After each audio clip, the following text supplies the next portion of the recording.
take care of government business. Put government business in the center of this city, and sorry for you if your lawyer's office is across from a vacant lot, okay? That's not our problem, okay? That's the truth.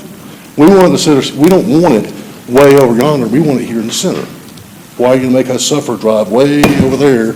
Because that's where somebody has a law office. How much time have I got left? You got a minute and a half. All right. How about some water for us? Y'all sit down here drinking water, and we're sitting here perishing, okay? You saw me running back and forth for some water. Can we bring drinks in here? We can bring our own drinks. I'm sitting here dehydrated. Depends on what you drink. Every time you turn up your bottle, I'm running to the fountain over there, okay? Give us a break, okay? It's terrible. It's terrible. And let's see, so we know it's uptown, okay? To me, uptown is a business entity. It's not a location, okay?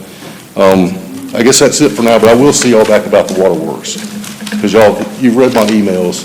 We're going to the next level about that, so y'all have a nice day. Mr. Turner, thank you, and I will try to answer some of them, and you've got a little bit of time, but I hate using statistics on people that have passed away, but that's just such an impersonal way to deal with a very emotional situation. But I can tell you, we did not go back all the way to before the Riverwalk, and I'll check those.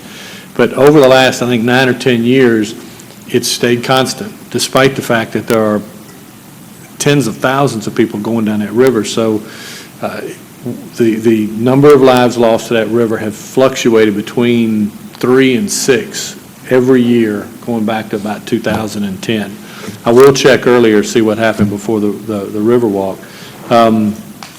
They did engineer that for excitement, but they also engineered it for safety.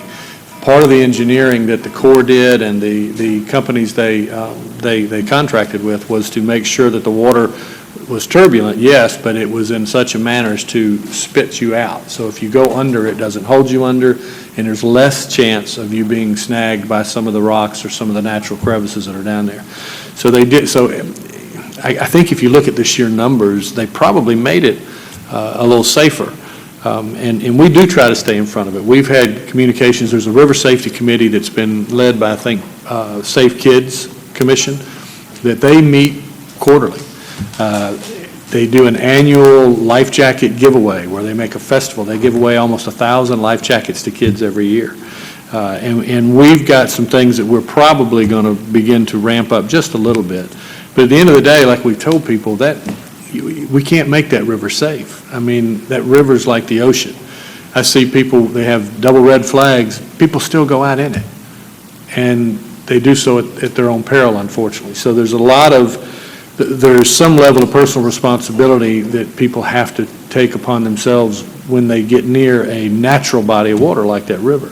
But we are trying to do our best to educate people so that they make sure that when they are near the river or in the river, that safety is their first priority. That's the only way we'll ever really be able to move the needle on some of the injuries out there.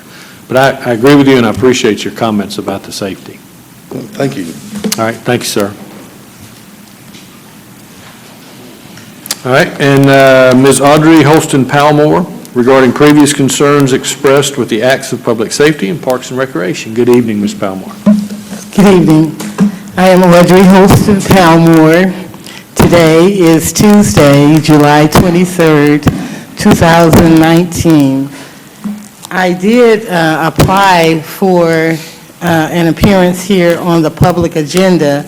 However, I have not received one of the agendas for today.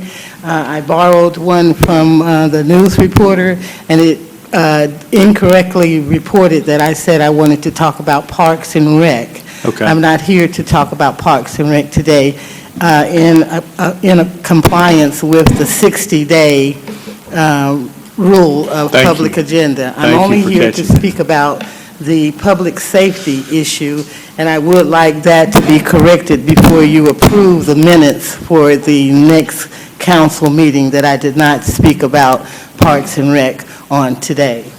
Yes, ma'am.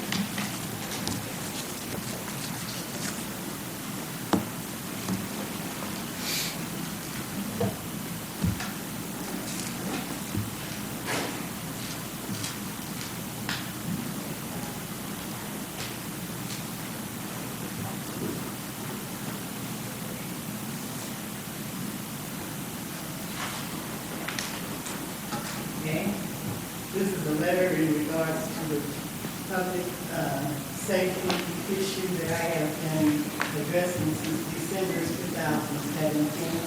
I received this letter on Wednesday, July 17, 2019, and on the rear, it was signed by a mayor personnel, Diane Carnes.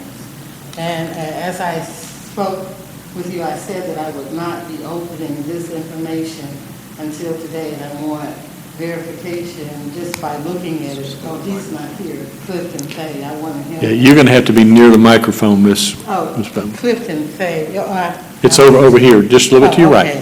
There you go, thank you. This is information that I received from the mayor's office on Wednesday, the 17th of July, 2019, in reference to information that I've been trying to get from the public safety director, who's now serving Mr. Henderson. And I received this information on July 17, 2019. At this time, I'm going to request an additional 3 minutes because I'm going to ask Mr. Henderson to verify that this information has not been open and I'm not aware of what it is saying. Your 3 minutes will come at the end of the clerk's agenda. You can come back and ask for 3 minutes. I understand it will come at the end of the clerk's agenda. You can hand that to the clerk.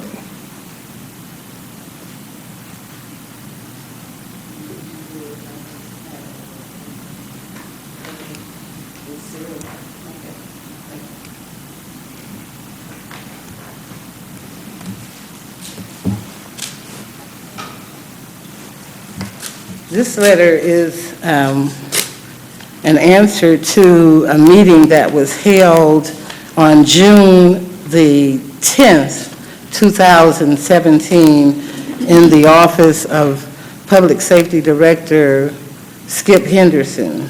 I believe that's a copy of a police report. Yes, Not a letter. Yes, Case report number 170132110001. The same case report I've been inquiring to get information regarding the content of the case report. And at the June 10th, 2019 meeting with Public Safety Director Henderson, we discussed the contents and the omission of the case that was left out in the report, in the initial report, which has been the main concern that I've had since receiving the initial report. And the request that I had that the composer of this report be present at a meeting, and that was denied by the Public Safety Director. So I asked the Public Safety Director to do additional research, and I have not read this information, but when I come back up you'll have here- time, and we'll see you at the end of the clerk's agenda. Right. Okay. Thank you, ma'am. Okay. But don't forget about the correction of saying that I wanted to talk about public, Yes, ma'am. the Parks and Rec. That will be on the record for these minutes, so we'll make sure that we correct them. Okay. Thank you. Thank you. Yes, ma'am. Mr. City Manager? Thank you, Mr. Mayor. We've handled item 1 on my agenda. Item number 2, legal services for risk management. Requesting council authorize payment of attorney's fees which may be incurred for legal services rendered regarding risk management issues during fiscal year 20. It's a motion and a second to approve. Any discussion? If not, please cue it. Councilors, please enter your votes.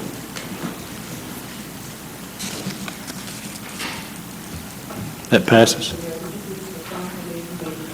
Mayor Pro Tem made the motion, and Councilor Garrett seconded.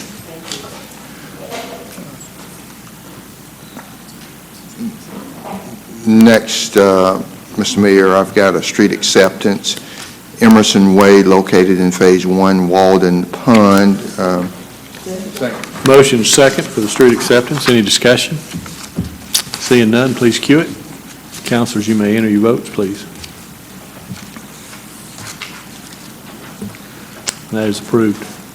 Item number 4, Creekside subdivision variance for street widths and right-of-way widths. The design of Creekside Section 1 began before the adoption of our UDO, and the developer was allowed to construct streets widths and right-of-way that do not meet the current standards. The new developer is requesting a variance to extend the proposed streets matching the existing streets and right-of-ways, and we are requesting granting a variance for this purpose, Mayor and Council, and asking your approval. Question by Councilor Allen. Mr. City Manager, could you tell us what the new UDO minimums are and what they are requesting? Yes, sir. But 60 feet, but the engineer is here. Why don't you talk about that? The existing right-of-way is 50 feet, and the UDO requires a minimum of 60 feet right-of-way. And to counteract that, the developer's proposing to add an additional 5 feet on either side.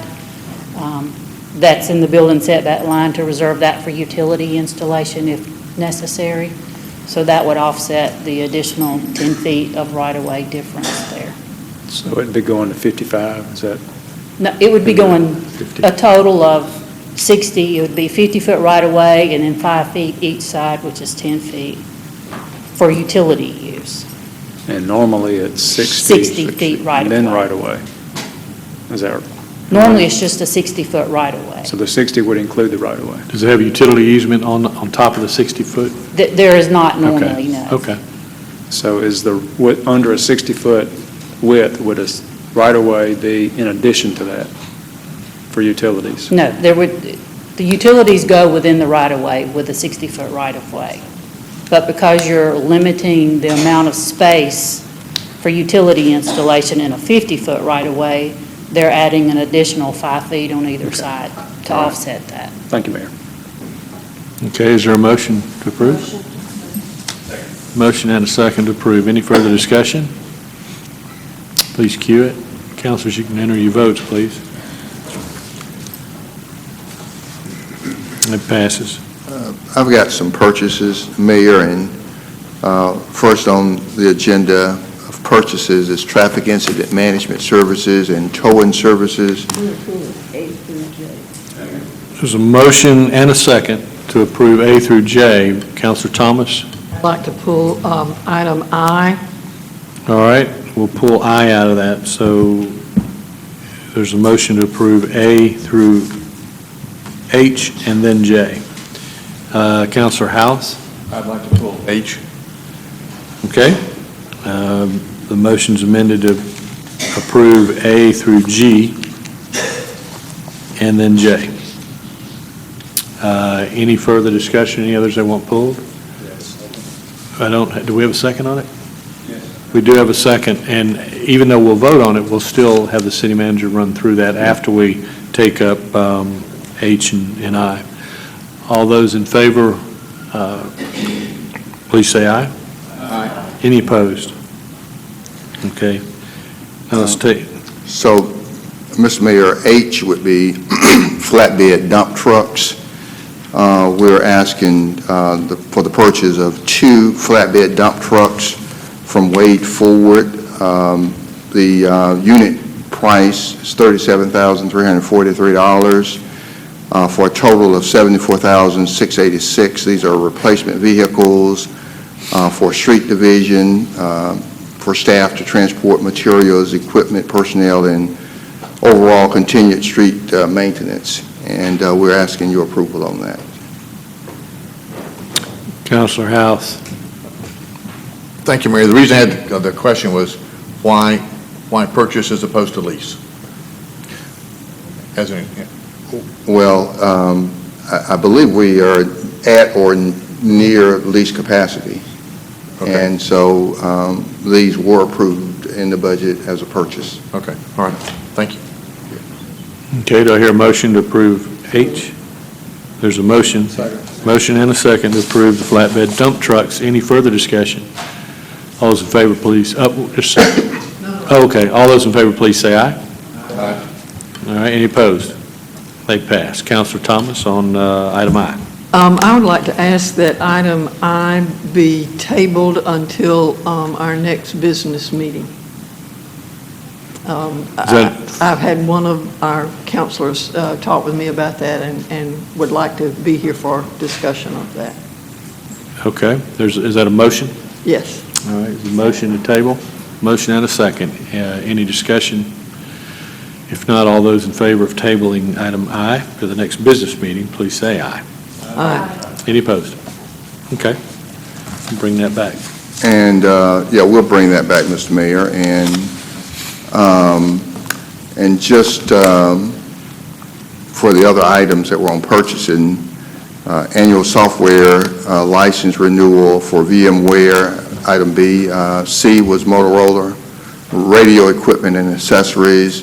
D was contract extension for inmate commissary services for the prison. E, custodial supplies. F, 7-yard dump truck. G, animal control trucks. We did H, flatbed dump trucks, and J, constituents relationship management for 311, and we will bring back I, the administrative vehicle. Thank you. With that, Mr. Mayor, I do want to call your attention to item K, which is listed as an emergency purchase, though we have not made the purchase. This item comes to you because we do have an opportunity in considering the condition of our equipment. Typically, it takes about 2 years to purchase a garbage truck, to have it made, manufactured, delivered. And the cost is about $275,000. There are 6 of these trucks sitting in Atlanta on a lot. They're 2019s, and we can get them for $175,000. Now, of course, we've had some serious challenges, and I tried to convey those to you in an email that I sent you just a few days ago. We've had questions about being behind in collection of yard waste. And we have been behind, but we've been behind for reasons that I believe we all understand or should understand. And I'll just mention a few of those, and I'm going to have the Deputy City Manager, Hodge, come and talk about where that money would come from, and it would come from integrated waste fund, reserve funds. But speaking to being behind in collection, we had a storm to come through here, a tornado, on March 3rd. And I'm going to ask the Tiasha to hand out some news releases that went out. We did 8 news releases. We've done 8 news releases since March 3rd. And I'm just going to highlight for you quickly what those news releases said. And they came to you, they went to the media, because we wanted the public to be informed. But on March 3rd, and I'm going to ask when you get them that you turn with me to each news release. On March 3rd, we did a news release because the tornado came through here and left trees and power lines down throughout Columbus. We issued a news release saying that the city is issuing a moratorium on its tree for fee services through Thursday, April 4th, 2019. And then the next one, we issued another news release a few days later on March 7th, 2019. And it says yard waste / Bucky waste collections. And it says, due to the recent tornado on Sunday, March 3rd, 2019, there will be no tree or bulk waste pickups throughout the city of Columbus through the rest of this week and potentially into early next week. That was March 7th. On March 27th, we did another news release. And down in that news release, it says the initial citywide moratorium on tree for fee services and tipping fees will continue through Thursday, April 4, 2019, as generally announced. After this date, the moratorium will only apply to the northern area of the city, and we provided a map showing where we were going to continue to pick up because the area was devastated.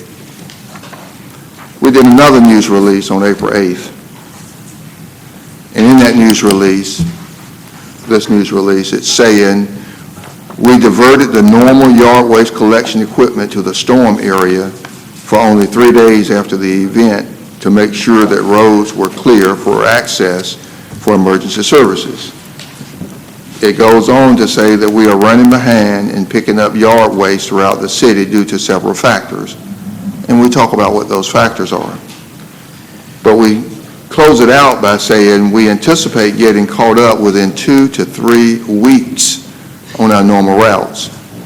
Debris in the storm area will take at least another month to complete, barring any further storm events.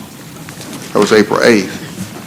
On April 17, we did another news release that says tree for fee moratorium storm damage. It says the city is issuing a moratorium on the tree for fee services as a result of storm damage from Sunday's storm. This was another storm. The damage was predominantly in the lake bottom area, and we go on to define the area. And then we highlight previous storm damaged areas. We're still working the previous storm that hit areas of North Columbus in and around River Road and Biggers Road back in March. This moratorium is still in effect until April 30th. And then we highlight residential pickup. Thank you for your patience as we continue to catch up on picking up bulk waste around the city.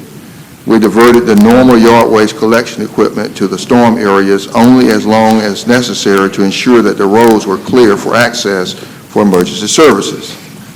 We go on to say we anticipate getting caught up in 2 to 3 weeks on our normal routes. We ask for your continued patience as we work to clean up storm debris throughout the city. On May 2nd, we issued yet another news release, tree for fee moratorium extension storm damage. The city is issuing an extension to the moratorium on the tree for fee services as a result of the storm damage that occurred in March in and around River Road and Biggers Road areas. The continued pickup will occur only when citizens contact 311 Citizen Service Center to request that a pile be picked up. Those approved for the extension will have an opportunity to place trees out on the curb without charge until further notice.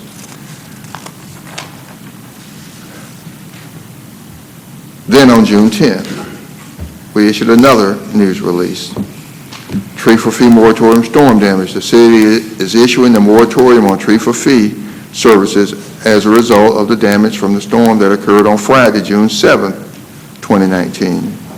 We go on to say that citizens have an opportunity to place trees out on the curb without charge through Friday, July 5th, day after the 4th of July. And then on the 17th, we heard from some counselors saying, why are we behind on yard waste?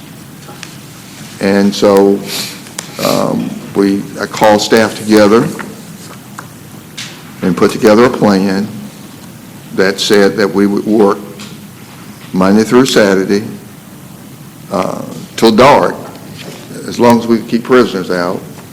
We typically don't work on Wednesday and Saturday. Wednesday is a maintenance day, but we're going to pick up on Wednesday, and we're going to pick up on Saturday, and we're going to stay out until 8 at night, and that's when the warden said the prisoners would have to be back.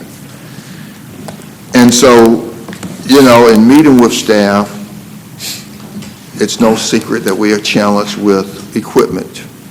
We have 54 trucks. We need 52 to run routes. And when we look at the equipment, staff reported that we have 24 of the 54 are 12 years or older. They reported that the life of the truck is 7 years, though 24 are 12 years or older. They reported that we have as many as 20 trucks down on any given day. And it's obvious 20, and we need 52. We only have 54, so we only have 2 spares. So it's obvious that we have an equipment problem. And in order to resolve concerns of citizens and members of council, we need to invest in equipment. And there are 6 sitting on the lot that we can simply drive to Atlanta and bring them back to Columbus for $175,000 average each. There are some price varies, as you can see in the report. I am going to ask the Deputy City Manager to share with you where I propose this $1,058,000 come from to purchase these trucks that we don't have to wait 2 years to receive. We can go and get them. And we've asked the person to hold, the company to hold the trucks that for us. Obviously, if we can get council to approve the purchase. We have a couple of counselors in queue. Counselors, would you like to comment now or have a question? Want to wait? And so, but we propose integrated waste fund reserve. And so would you talk about where the money comes from, where it goes, what we have in reserve, what it's supposed to be used for, and what this will do if we take this money out of reserve? Sure. So on the integrated waste fund update, this is just the FY20 budget, just to remind you of where the money comes from. The majority comes from the residential garbage fee, 11.8 million out of the total of 13.2, so 90% is from the residential garbage fee.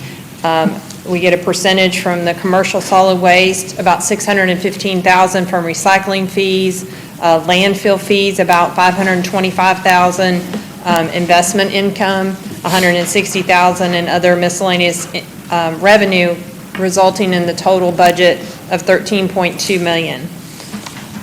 Where the money goes, personnel services, which is salary and benefits for all the employees in the integrated waste fund at 5.8 million, which represents about 44% of the total of the 13.2 million.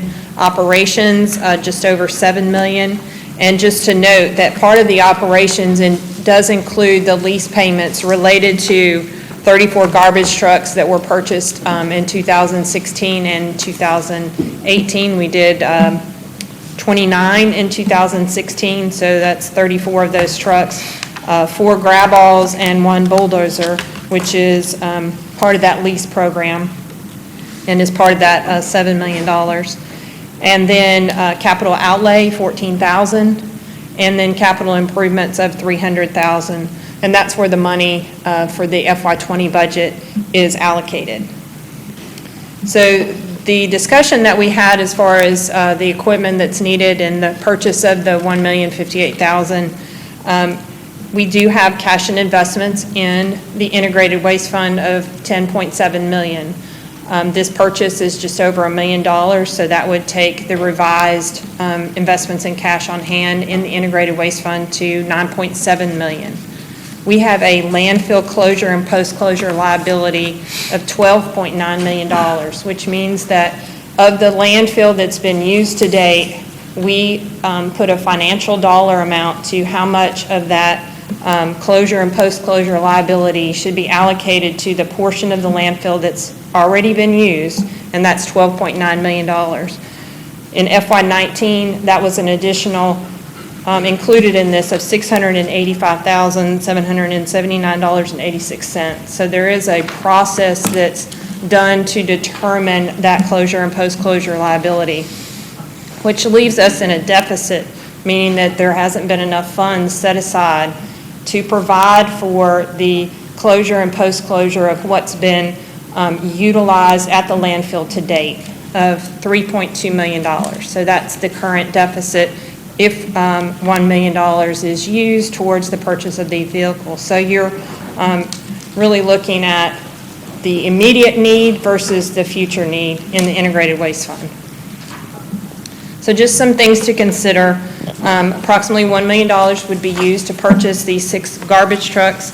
Obviously, it's an immediate need. We have limited leasing capacity. Our current leases, which are for fire trucks, ambulances, garbage trucks, police cars, before FY20's budget, the balance of those leases is a little over $15 million. So we do have quite a bit through the lease program that we're paying on. Maintenance of existing services and equipment consumes virtually all of the budgeted expenditures. The current reserves do not adequately cover the future obligations for closure and post-closure, and also funding for closure and post-closure costs, as well as funding for additional capital, would need to come from an adjustment in the current garbage collection rate, as it is 90% of the revenue that's collected in the integrated waste fund. So the majority does come from that funding source. So I'll be happy to answer any questions about the funding being recommended for this particular purpose to address the immediate needs of equipment. Councilor House? Thank you, Mayor. The reason I wanted to ask a couple of questions are, I agree with you that we've got to do something because we're certainly behind. I thought the biggest problem was grab-alls, as far as trying to pick up the stuff, the material that's out on the sidewalk. I understand we need dump trucks as well, garbage trucks as well to haul off grass, but I was surprised if we were going to make an emergency purchase, we weren't also getting grab-alls, and I was surprised that if we're going to pull money from somewhere to use it, if we used it to add to the lease program, if that's allowed, couldn't we get more trucks than just the ones that are sitting on the lot in the landfill? Yeah, if we had the capacity in lease. But let me just say about grab-alls. Yeah. We have 16 grab-alls, and I believe we just got 2 in. But we have 2 additional are 16. that makes 16 total. On any given day, we have 7 to 8 grab-alls working. The others are all old and outdated. And I think one is still being held by public safety with The wreck. Yeah. But we have 10 grab-all routes, I believe 10 grab-all routes. I'm looking for verification. I think it's 10 or 14. I'm right, 10. We have 10 grab-all routes. But on any given day, even with the 2 new ones, we have 7 or 8 grab-alls working. So we're in need of equipment across the board, you know. Yeah. The garbage trucks are an opportunity, and they do pick up yard clippings with regular garbage trucks. Right. And so you need to grab all to get the trees and limbs. So garbage trucks would help with yard clippings and small limbs. And so we do use those as well, so they would help. Okay, I understand that they help. Sure. But there again, you got to educate me about the lease program. If we're going to spend this money, You don't have capacity. we're not allowed to do that. We don't have the capacity. Is that How right? does that We work? have been approved for the items that were included in the FY20 budget. Right. Not anything in addition to that. Okay.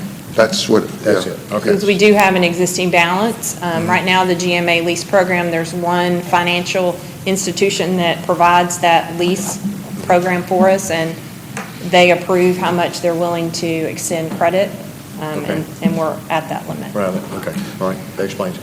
Thank you. And so, yes, these trucks would provide relief with yard waste as well. Councilor Allen? Is that all, Councilor Allen? Yes. Thank you, Mayor. Couple of questions, Mr. City Manager or Pam.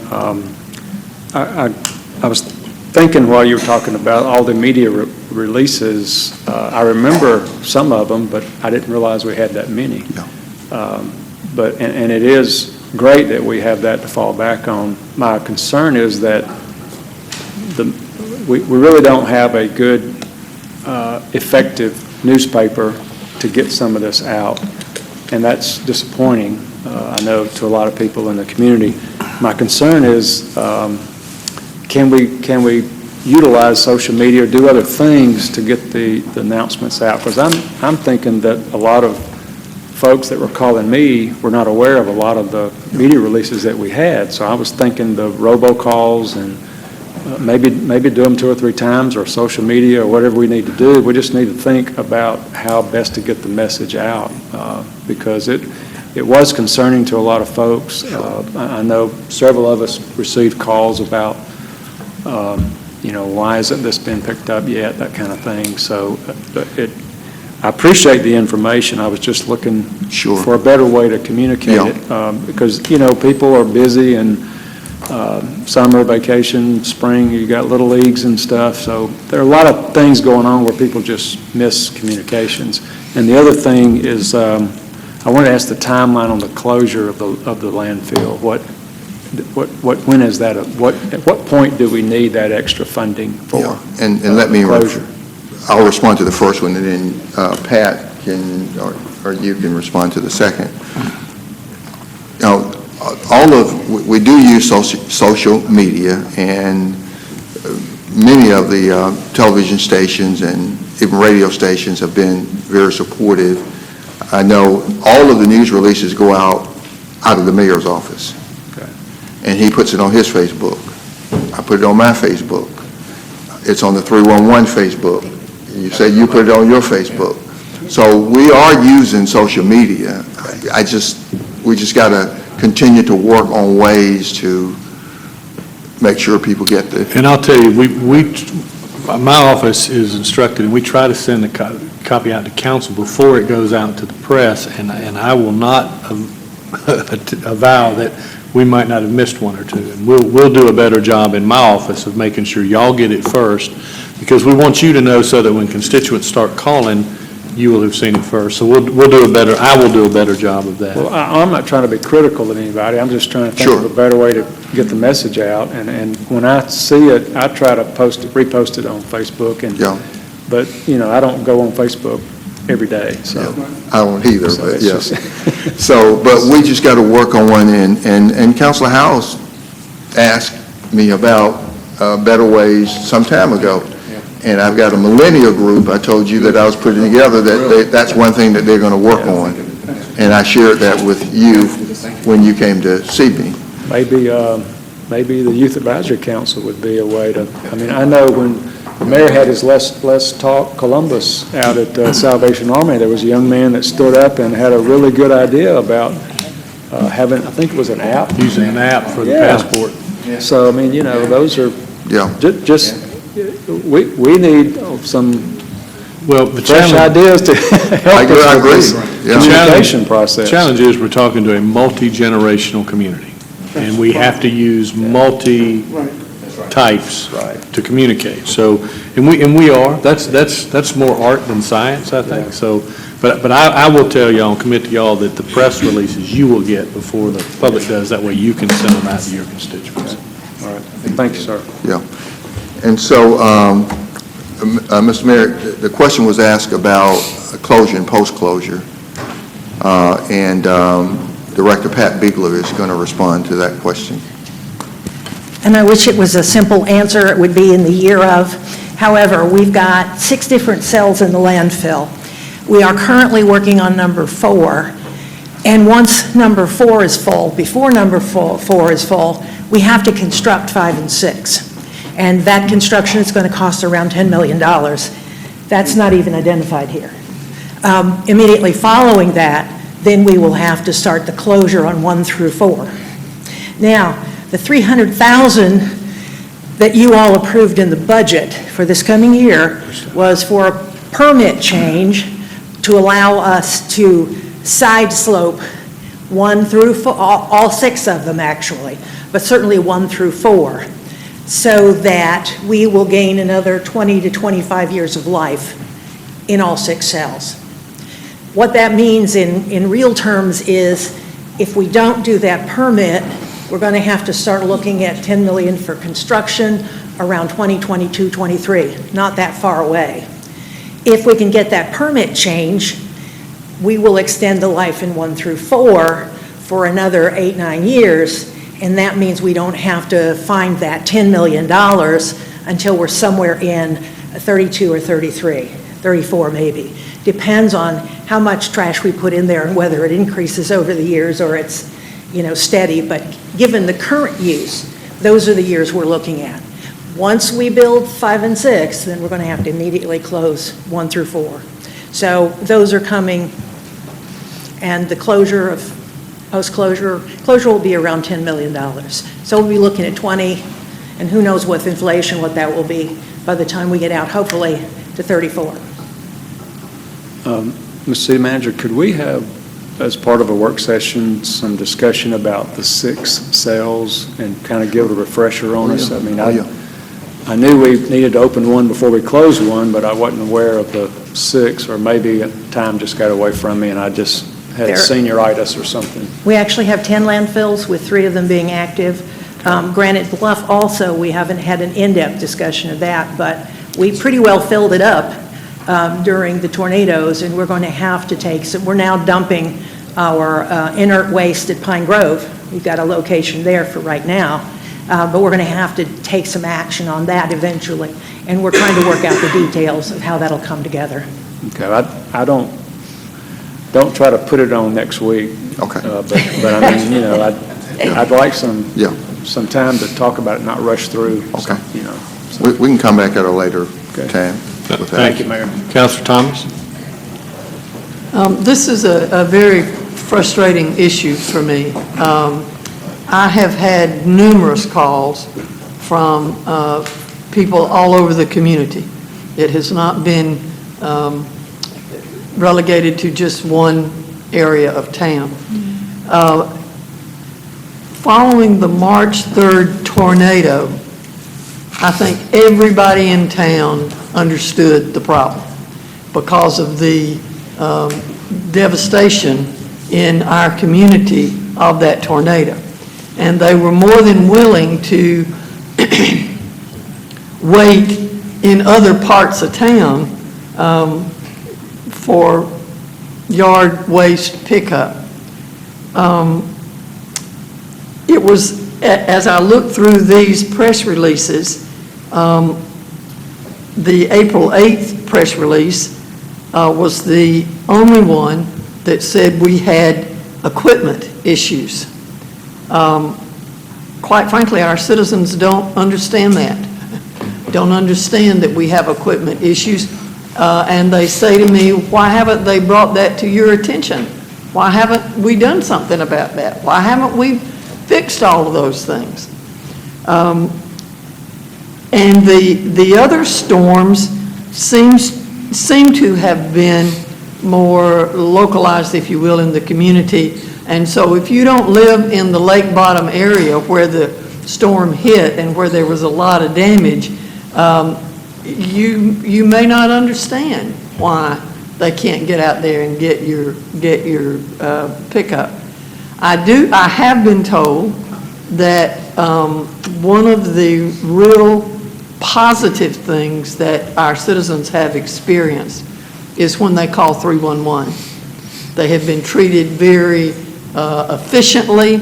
They have been told, we're backed up, but it's going to take us a while. That only works for so long. and then don't tell me you're backed up, I want my yard waste picked up, is what I have been told. I was, I think along the same lines as Councilor House, when I saw on tonight's agenda garbage trucks rather than equipment that will pick up the yard waste. Most of the complaints that I got were not from people who were putting out clippings that could go in a garbage truck. They were for people who were putting out limbs, who had cut them in the right lengths and all of those kinds of things, and they're sitting on the side of their road, cluttering up their neighborhood for weeks. And so that is a real concern. I will also tell you that one of the calls that I got was from a former employee who said that the reason, and this is, you know, I taught school, I know there's at least two sides to every story, but he said the reason that we don't have the equipment that we need is that we don't have the mechanics to fix it, that our staff has been decimated, if you will. And so all of these things together are really bringing quite a turmoil, if you will, to some of our citizens. And I don't have the answer. I'm not a public works professional. We do have public work professionals on our staff who are looking to handle this, but we need to be very, very, very sure that we are purchasing what we need, we are hiring who we need, we are doing those kinds of things, and communicating, as Councilor Allen said, with however we need to do that to make sure that people understand that our folks are not just goofing off. They really are trying to get to you and to pick up that yard waste. But when you drive through a neighborhood for 3 or 4 weeks and see the same pile of limbs sitting beside the sidewalk, sitting on the street, people get upset about that, and rightfully so, I think. So I still am not real clear, except that you have said there's 6 garbage trucks sitting in Atlanta that we can go get, but you tell us that we are at least 3 grab-alls short as we speak, and there are no provisions here for grab-alls. I don't understand that. You said we have 10 routes. We only have 7 or 8 grab-alls that are operational. Why aren't we asking for grab-alls? Why aren't we doing some of those kinds of things? And again, I reiterate, I'm not the professional. You guys are. But I'm the one that gets the calls. And I'll be glad to tell them to call you if you want me to do that. I'd love for you to have them call me. Because I haven't gotten one call, not one. Not one. Well, I had 4 today. I haven't gotten one. Mr. City Manager, I had 4 today. Let me just say this, Mr. Mayor, don't be mistaken if they're out there listening. They ask for equipment. They've asked for it every single year, over and over and over. And there's not been an appetite to adjust rates, and I don't want to get into all of the times they've asked, but I've got all the dates and all of everything. And I don't want you to get into that. And I don't want to get into it, but I'm just saying that they would love to have grab-alls, and they've asked. Just haven't gotten them. And when it comes to personnel, not just at Public Works, but at Metro, we can't keep mechanics because we can't pay them. I was telling the mayor, I was out at a local dealership with my car, and 2 people walked up to me and used to work as mechanics for us. I know they're not getting benefits, but they make more money. And so we cannot keep qualified, the skilled mechanics, because we don't pay enough. So we have a personnel problem and we have an equipment problem. And if Pat heard why aren't we asking for equipment, I bet you she'll ask for some tonight. Well, I guess one of the questions that I would like an answer to is, why are we asking for 6 garbage trucks and no grab-alls? And so, because... If we're short on grab-alls, why aren't we doing it? And I'll let her respond, but they're conveniently sitting there at $100,000 each savings, and we need garbage trucks because they can help us with the yard clipping, and we can go and continue to pick up protrusible waste, household waste, on a schedule. And so they've asked for equipment over and over, but would you like, Madam Director, to respond to why you're not asking for grab-alls? We are not, because when we saw this coming, we started, and it has been coming in a lot of different ways, and I'll talk about some of that. They're not available on lots out there. They're not available on lots out there. Usually you have to place an order and you have to wait close to a year to receive the equipment.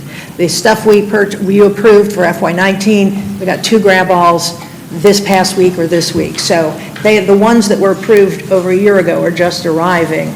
When we started having more and more failures in our equipment, we started calling around and looking, and there simply aren't any grab-alls out there. I would be asking for grab-alls tonight if we could find some on a lot that we could get. So it's a matter of availability. Well, and I will just say, it wasn't very long ago that a sea of orange shirts were sitting out here, and they were concerned about their safety and the safety of the public because of the condition of the vehicles. And then we sent the internal auditor out, you did, to look at what they were talking about. Anybody remember that? Yeah. And the auditor came back and he showed you pictures with wires and where they had to weld together. They couldn't order parts on the old trucks. This wasn't very long. This is, budget before last. And so they have been crying out for a while. And so it's a challenge, and it's frustrating for them, for me, for you, and for citizens. And the only way to fix it is we got to pay people, we got to buy equipment. There's a saying, you can't do today's work with yesterday's tools and expect to be in business tomorrow. We're trying to do today's work with yesterday's tools. And if I may add, listen, we have been notified. When I was on council, and our response typically is, can we make it another year with the equipment? Can we make it another year? Well, this year, we probably could have 2. We just had 3 gut punches in the first quarter. And what happens is when you put 2 years' worth of work and cram it into about a month, well, guess what? That grab-all that might have made it to the end of the year being used without a storm bites the dust. But I don't want people to think we're just sitting here wondering, oh my gosh, what are we going to do? One of the things we're doing from a financial standpoint is we're going to begin the budget process in August. We'll start this in the next couple of weeks so that we can strategize about we're going to have the end in mind. We won't, some of these situations, we won't have a path to get there, but if we chart where we're going, we can work on the course. The other thing with some of the challenges we're facing with personnel, this is emblematic of what's going on throughout the government. Government historically does not match what private industry pays. So that's the facts. So we have to take the facts as they exist and learn to work within them. So we're going to be working with some of the our educational partners to try to work a way so that we keep a steady pipeline. If we acknowledge that, we're just probably not going to keep mechanics that can work on diesel and these specialty engines past the 7th or 8th or whatever it is year, So instead, let's work on a way to create a pipeline so that as they rotate out, we've got some more rotating in. The city manager made a great point. We can't do tomorrow's work with yesterday's tools, and that includes our intellectual tools. That includes the philosophies and the innovations that are going to be forced to be come up with so that we can continue to meet the demands that the citizens are placing on the government, that they have a right to expect, particularly in the Integrated Waste Fund. That's supposed to be an enterprise fund, which means we should be charging enough. I hate to talk, because it's a tax. I hate to talk about charging people, but we should be charging enough so that we can keep some semblance of an equipment cycling through. And we likewise need to be preparing for the future closure and post-closure and land procurement so that we don't stick our grandkids with a pretty hefty tab in 25 years. So these are things that, they're Rubik's Cubes, but we're going to keep twisting and we're going to keep working and we're going to get it right. But the situation right now is those trucks are available. The grab balls aren't available. So in order to try to fill some of that hole in the donut, we thought that we'd bring to y'all the request to get these trucks, number one, because they're sort of on sale, and number two, because we desperately need them. And they can alleviate some of the pressure on the yard waste simply because we can make sure that all the clippings and the things that can fit in those trucks are picked up. And it boggled my mind. I was sitting there thinking, why they only last 7 years? And I started thinking, we got 55,000, well, really about 57,000 residential households in Muskogee County. We have 5 pickups a week at each one of those houses. That's 280,000 pickups a week. And multiply that by 52 weeks. Those trucks take a beating. So, yes, we are behind because we probably should have prepared better. But that falls on me, not having put it in the budget this year. We tried to make it through another year. Mr. Mayor, I do want to say, to reiterate what I said in the very beginning, that this is very frustrating, and I don't want my frustration, I don't want the city manager, the Director of Public Works, the other staff at Public Works, I don't want you to misconstrue my frustration for something more than that. I'm not angry. I am angry because we don't have the money to do what we need to do, but I'm not angry at you. And I want to make that really clear that this is the frustration and it's not personal. And as long as I'm reassured, and I have been reassured by the mayor and the other people here, that we are going to have a plan to work this out so that in the future we won't find ourselves having some of these conversations perhaps. But I'm frustrated. I'm not angry, okay? Yeah, well, And sometimes my frustration comes across as anger, and I don't mean for it to do that. I understand, and, you know, I want a plan, but a plan will cost you. I mean, a good plan. Then we need to make sure that we do what needs to what- be done to get the money to do what we need to do. You know, because I think about integrated waste. I mean, all these landfills that she's talked about, and, you know, the 60,000 households and all of what we do. I think about integrated waste. It's an enterprise fund. It's like the utility. You know, I like the waterworks plan. They come and they say, well, here's 5 years and we're going to adjust rates. They pay better. I don't hear them whining about, you know, we can't make it, we don't have equipment, because they have a plan that is financed and it rolls every 5 years. But we have not wanted to do that with integrated waste. And I don't want to get into all of that, as I said, but it has to be a solid plan that somebody's got to pay for it. Well, that's not, yeah, we will, and that's not going to come tonight. Yeah. We will, but it has come before. We've discussed it, and we're going to take components of that, and we will bring you something. I mean, we're in the midst of a rate study, a comprehensive rate study, And once we have that, then we'll have facts and not supposition, so we'll bring something back. And so, because I don't want to talk about it anymore tonight, I want to cancel the yard waste discussion that's on my agenda, because well, she hadn't gotten into it yet. Unless Well, we've got a want it. couple of counselors that are queued. Let's see, is that all, Counselor Thomas? Thank you, ma'am. Counselor Barnes?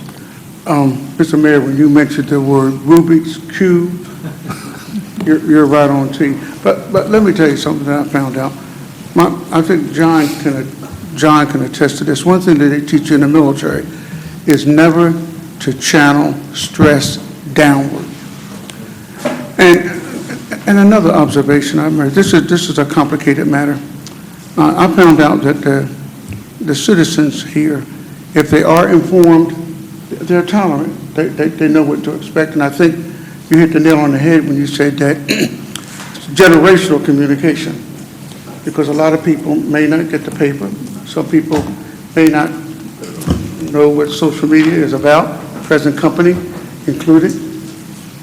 Some people listen to the radio, so maybe we need to do more radio broadcasting for this here. But I found out that the people are more tolerant. I think that Judy brought up a good point.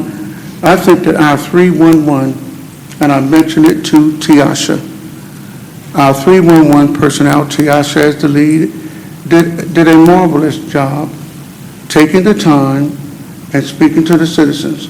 You know what that tells me? That part of the big problem is communication. I'm glad that you have some of the millennials working with that, but they need to also consider radio. Everybody's got a radio, so we need to factor radio. Not everybody gets the paper, but it does show that we are trying to solve this problem. But a lot of it has to do with communication. I think that the citizens are more tolerant when they do know where the problem lies, and they're asked to be patient. So kudos again, Mr. City Manager, to the 311 staff. No one wants to, I think one of your pet expressions when you were on council is, let's put the skunk on the table. Does that sound familiar, Mr. Mayor? You said it a couple times or two. Yes, sir. And I think that we need to address it. My wife right now, she's watching, sweetheart, I'm sorry, but because I'm going to catch it when I get home, we do need to say, you get what you pay for. Yeah. We need to plan. That's right. I have heard Pat come and talk about we need to start throwing some money. Everybody just steps back. They don't want to hear from the citizens. But you're right. If we're going to solve this thing, we need to start coming up with a plan where we say, I'm sorry, if you want better service, we need to divvy up some of those Benjamins in order to make that happen. Because you do come every time. I know we're very limited. We do a lot of talking, but I think we need to do, as you were saying, Mr. Mayor, Mr. City Manager, it's a plan. I do know your job as the city manager. You're supposed to be the answer man. And you're bringing up a very good, we need to sit down, come up with a plan. We've gotten to the mode where we task certain councilors to sit down. Maybe we need to do that with the director, a couple of councilors, and come up with a plan. I think it's work. To wrap all this up, it's a multifaceted problem. Communication, coming up with a plan, and as the water company comes up with their 5-year plan or 7-year plan, they come here and they put it up. We need to project that. Yeah. And I think that will solve the problem. But overall, I think I told you need to keep running every morning to get that stress out of the way, because you're the answer man, you're the city manager. But I like what you've been doing, and I think that if we pull all this together, better communication to our citizens, coming up with a plan for more money to solve this problem, I think we're solving. Thank you, sir. Counselor Crabb? Thank you.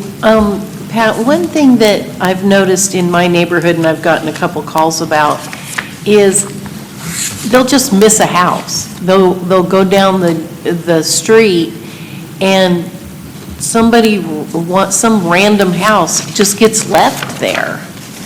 And I'm not sure why that happens. I would say that there is generally some issue, generally. Now, we do occasionally miss some, don't get me wrong. The driver gets distracted, he's new, I don't know. We do investigate when we get those complaints, but generally what happens is there's something there that's keeping us from picking it up. You wouldn't necessarily know that.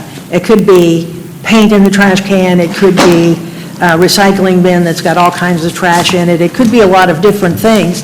And so one of the things, and we get back to communication, one of the issues and solutions is I want to reach the point where if we pass up a can or, a pile, we leave a sticker that says, "This was left because."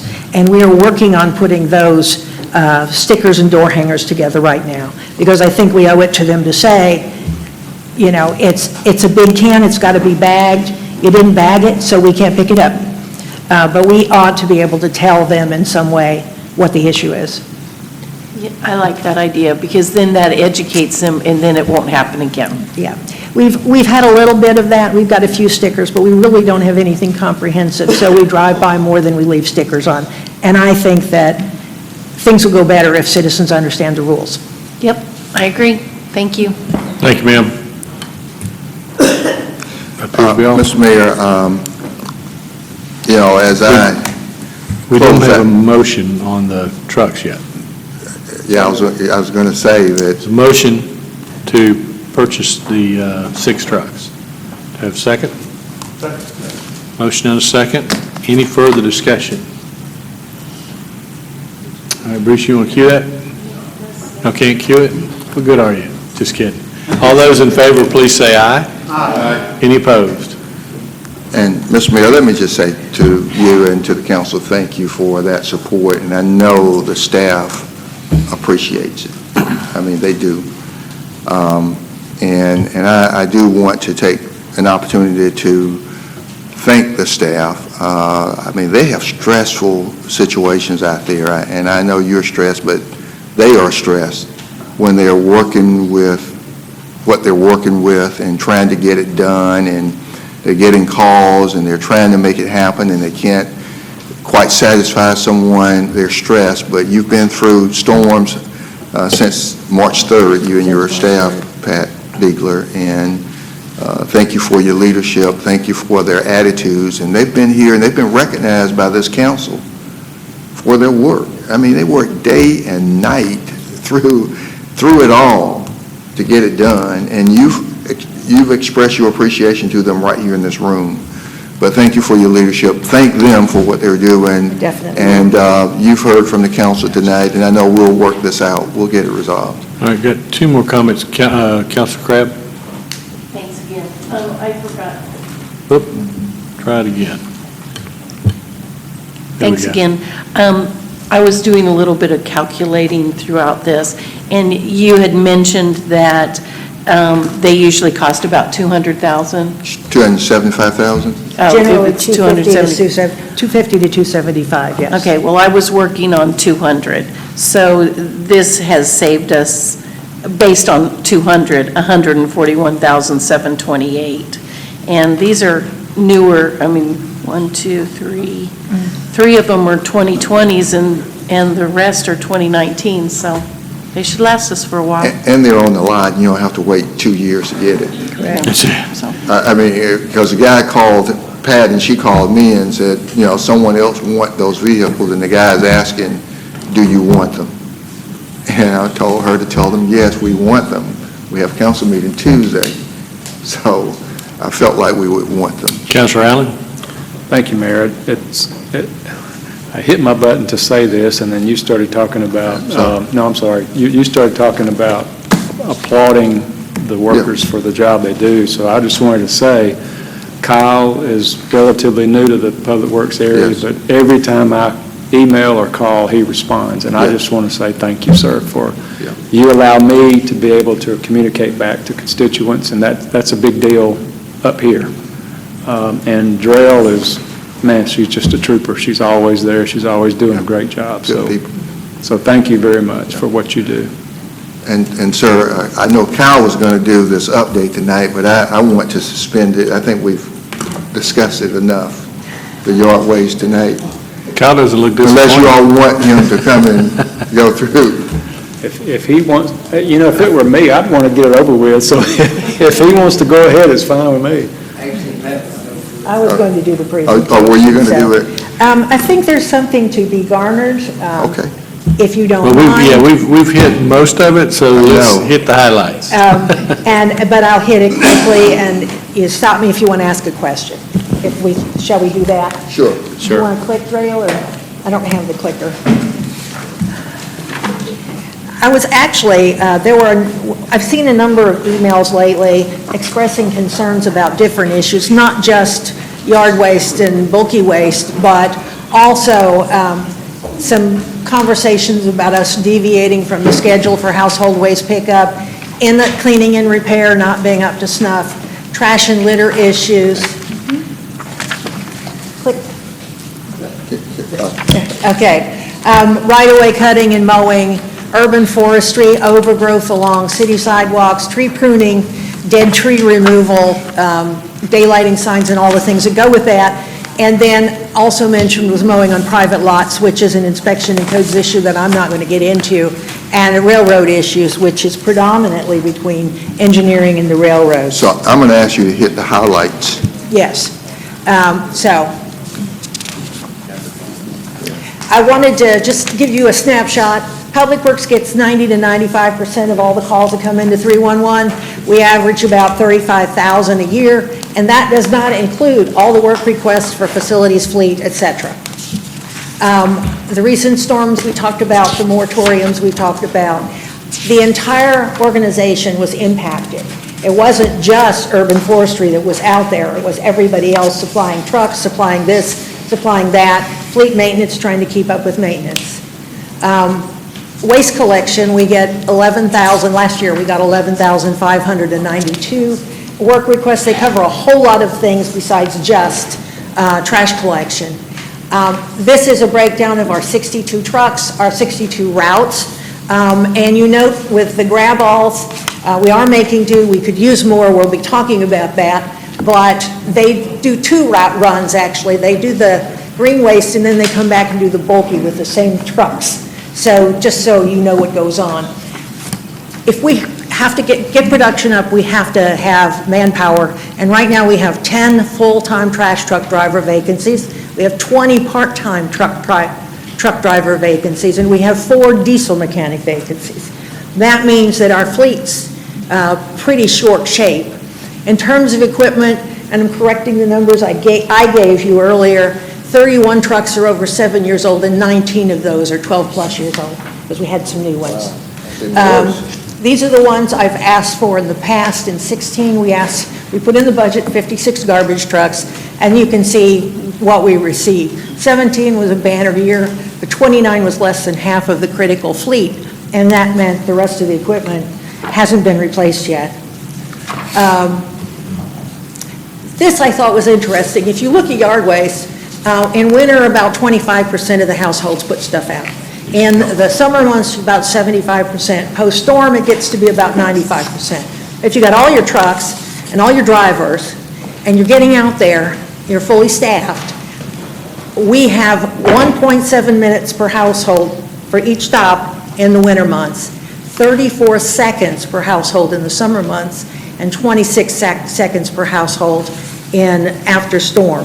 And we've been in that after-storm arena for quite a while, and you can see that the heavier it gets, the longer it takes instead of the shorter it takes. Looked at the number of services we provide, and we actually do pickups, about 7.1 million pickups per year. Yard waste catch-up plan, we talked about the long hours, we purchased the trucks, we're working with fleet maintenance, we're looking at we've farmed some of them out to local mechanics firms, and they're sitting because they're short of mechanics too. And we've also now, there's a place that's opened up in Atlanta we may be able to use, and we're going to send some trucks up to them. We've been doing schools, we've been doing job fairs, we've been doing everything we can. We talked about critical vacancies before, so I don't have to talk all the way through that again. But when you get right down to it, we will be caught up by August 10th or earlier, but the trick is going to be, can we stay caught up? if we have sufficient manpower and we have sufficient trucks, but especially trucks. I can find manpower in other places. I can't magically make a garbage truck appear. So this is very, very helpful. And then we need to communicate better with customers. There's no question of that. We established a call-in line at Public Works to help 311 with the overload and some of the more angry folks. We've had a supervisor calling citizens back and saying, did your stuff get picked up? Let me verify that.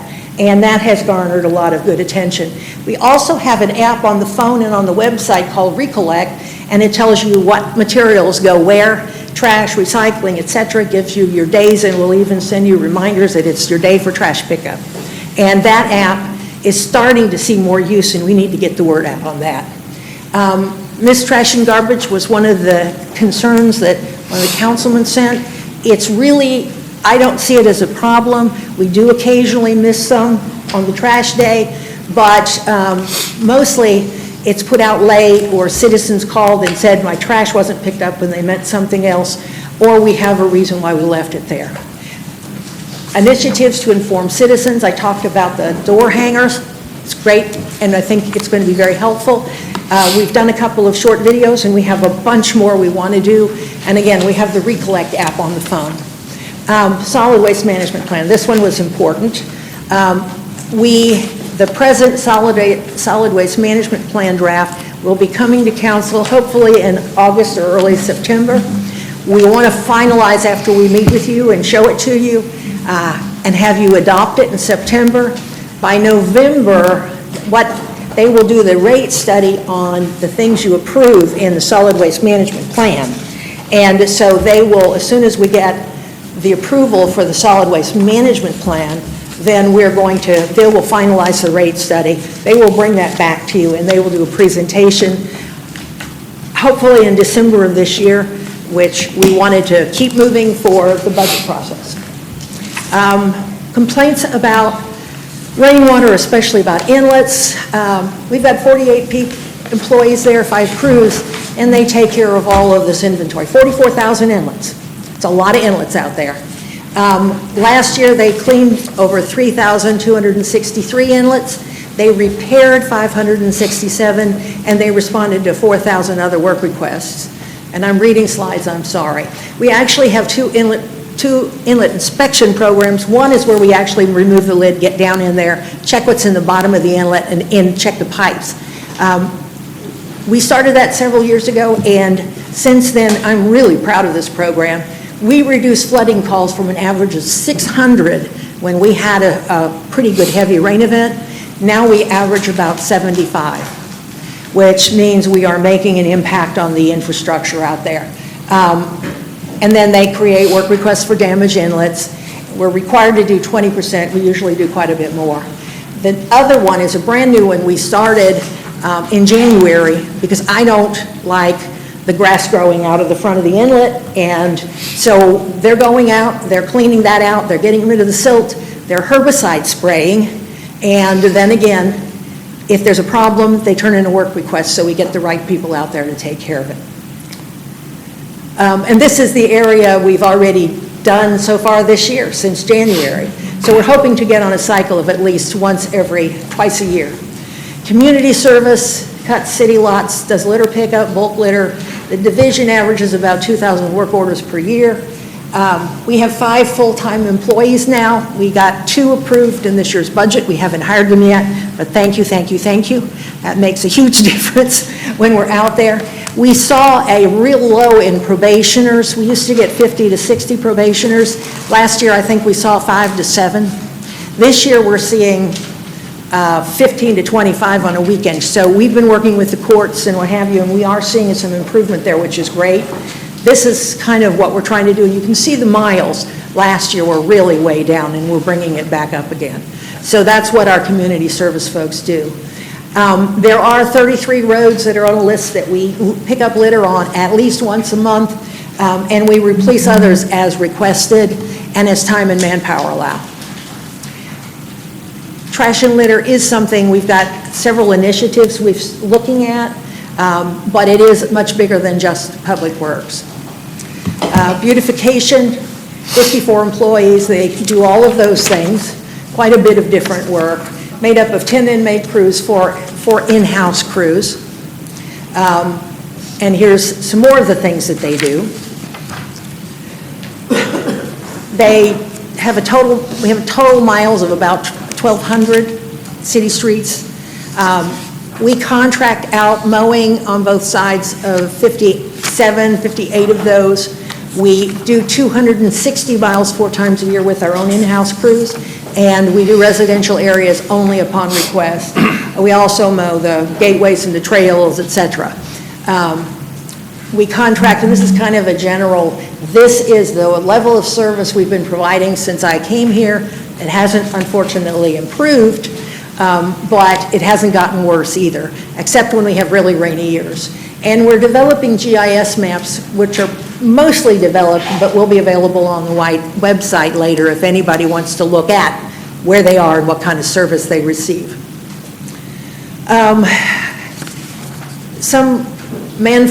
Some resource limitations we have.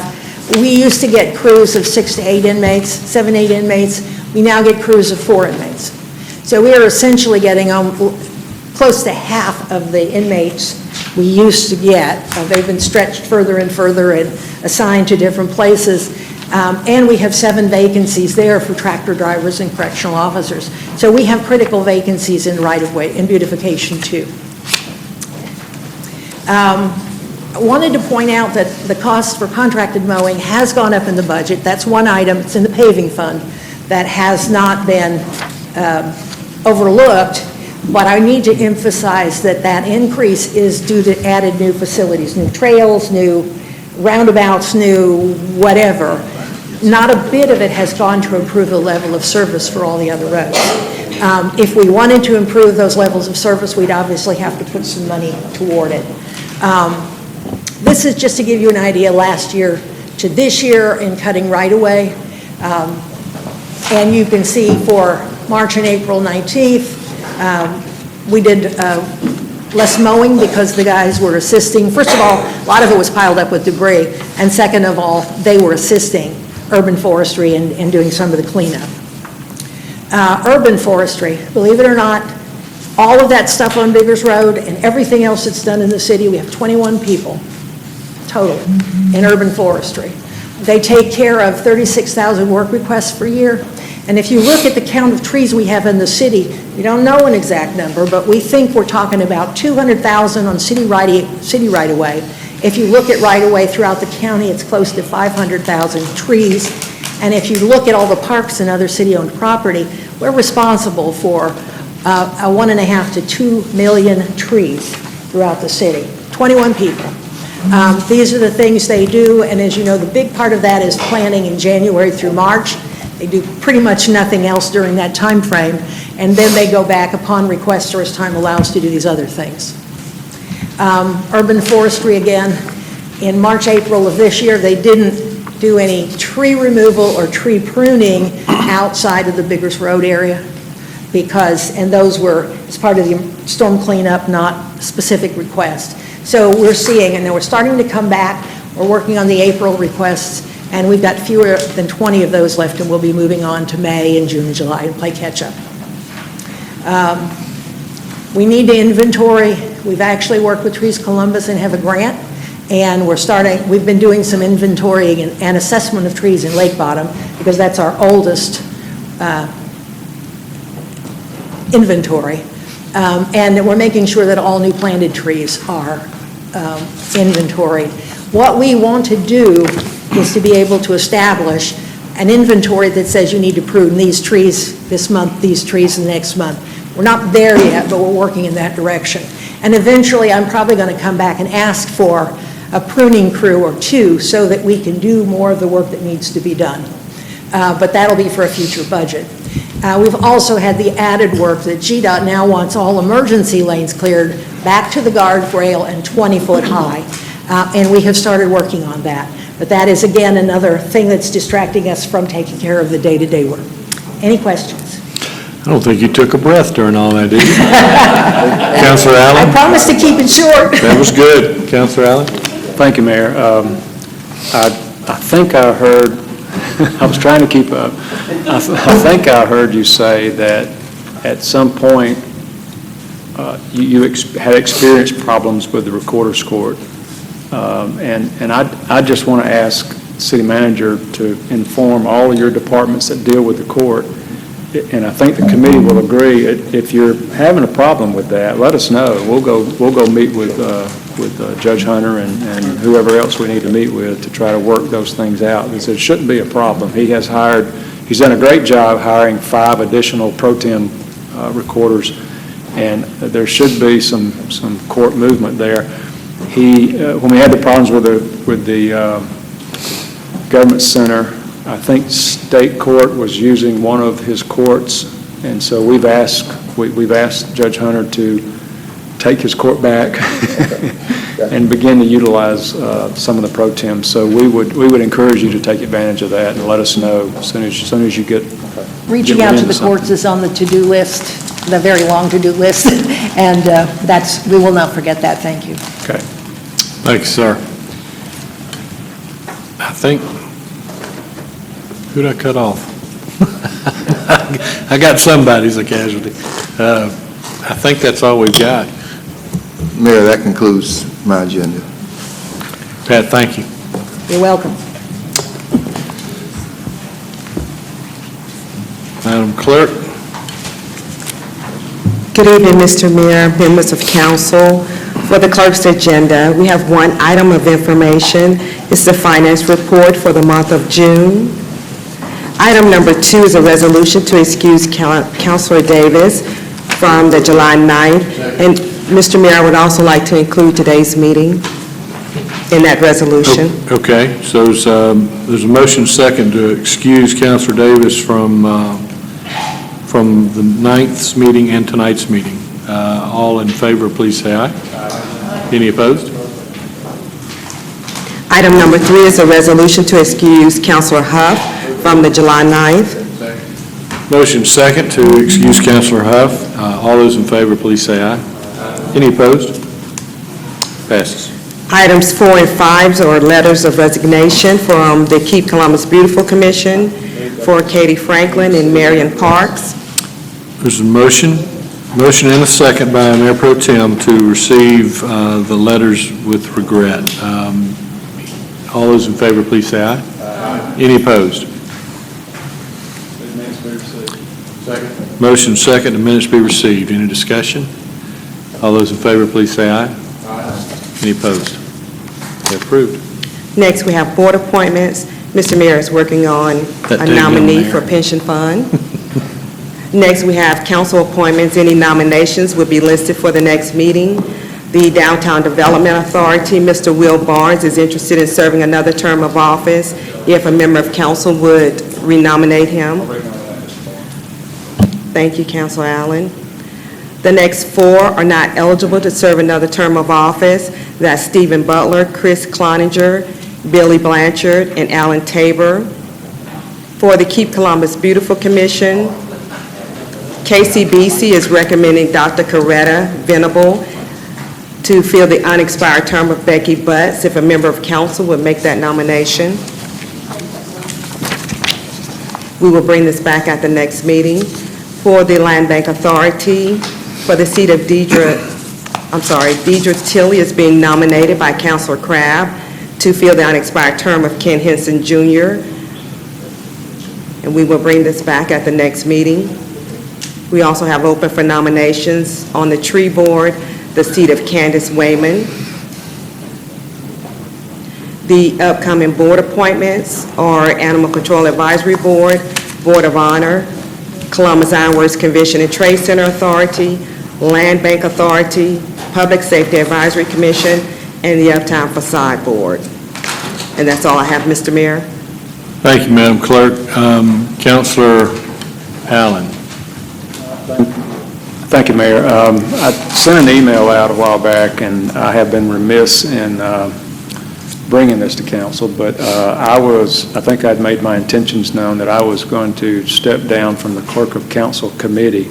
I'm on the other 2 committees as well, and I just didn't have time to serve on all 3, and and keep Aflac happy and my wife happy. So I would. Right. Should have said wife first. But anyway, wanted to let council know of that and open it up and let you consider other counselors that may be interested in serving on that board committee. So. Okay. Mr. Mayor, I understand that Councilor House might be interested in serving on that. Actually, I'd like to withdraw that thought because Councilor Crabb would like to do it. She's not on it. So I nominate Councilor Crabb. All right. I don't know that we need a confirmation or vote or anything. You're it. That's right. All right, great. Caught the car. We have, we're going to go into a short executive session, but before we do that, Ms. Palmore has been waiting for her 3 minutes. I'm sorry, Mr. Mayor. Oh, I'm We sorry. had a public agenda upcoming event, Commander Christopher, if he's still here, or, Okay. yes, Council Barnes. Oh, hit you, I'm sorry. I'm dragging right now, sorry. Thank you. Chapter 7 of the Disabled American Veterans in this area in Phoenix City has orchestrated the fight for improved veteran health care on both sides of the Chattahoochee River, and also has championed the rights of both veterans and active duty service members and spouses.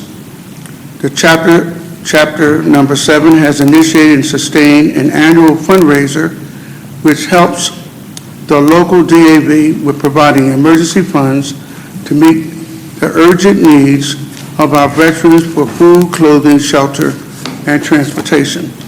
So the chapter will be having its 11th annual Disabled American Veterans Golf Tournament on Saturday, August 10th at the Bull Creek Golf Course.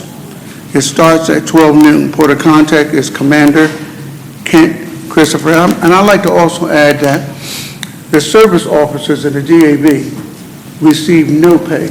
They do their veterans, looking out for other veterans and family members and spouses. They receive very little funding from the National Disabled American Veterans. So in order for them to do the work that they do, they need participation in their fundraiser. So again, that's August the 10th at 12 noon at the Bull Creek Golf. Actually, I must have messed up because it's going on Fort Benning. It's Fort Benning? Just to follow me, then, isn't it? Yes. Mhm. Okay. So thank you, Mr. Mayor. I appreciate that. Yes, sir. Thank you. Ms. Palmore? You'll have 3 minutes, ma'am.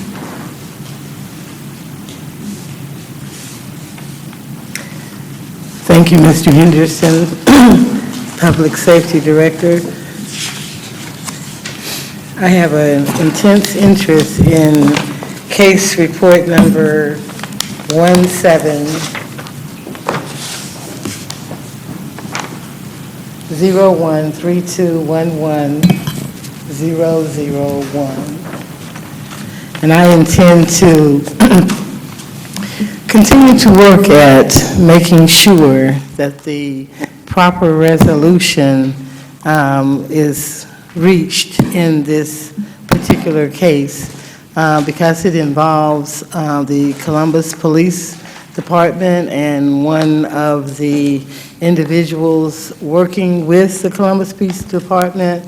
And a lot of us, well, I myself, I can't speak for anyone else, but my reason for involving the Columbus Police Department was for the protection that they advertise that they will afford each citizen of the community.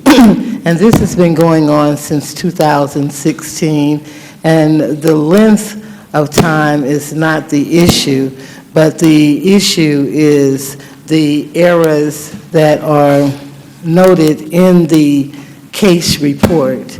And if I don't bring it forth, I don't believe it will ever be brought forth because it did occur to me. And I want the citizens of Columbus, Georgia to understand, if possible, for them to understand the importance of me correcting the errors that are in the report. I realize that I'm only able to come every 60 days, which I'm looking at September the 23rd as being my next time to come before council. But I would like to inform you, Mr. Henderson, as the Public Safety Director, that the errors that are in the information that I had not read before tonight, I would like to bring that forth again for the purpose of moving forward to the proper resolution that needs to be brought forth, because there are errors, there are omissions, and the only thing that I see correct on this paperwork is the fact that this occurred at the Wells Fargo Bank located here in Columbus, Georgia. Thank you for your attention. I'll see you again on the 23rd. Yes, ma'am. I'm going to Thank you. continue to work. Yes, ma'am. And keep in mind, you're welcome to appear, you just can't talk about the same topic. Within 60 days. That's right. So that will be We don't want September you to the think that you can't 23rd. come speak to council. Just Yeah, have to hold off September on the that. 23rd. There you go. Thank you, ma'am. All right, thank you. You all continue to have a good day. Thank you. Good evening. You too. Hit your button. There we go. Did a short executive session on litigation and acquisition disposal of real estate. There's a motion, a second to go in executive session. All those in favor, please say aye. Aye. Any opposed? All right, if we clear the room, we'll.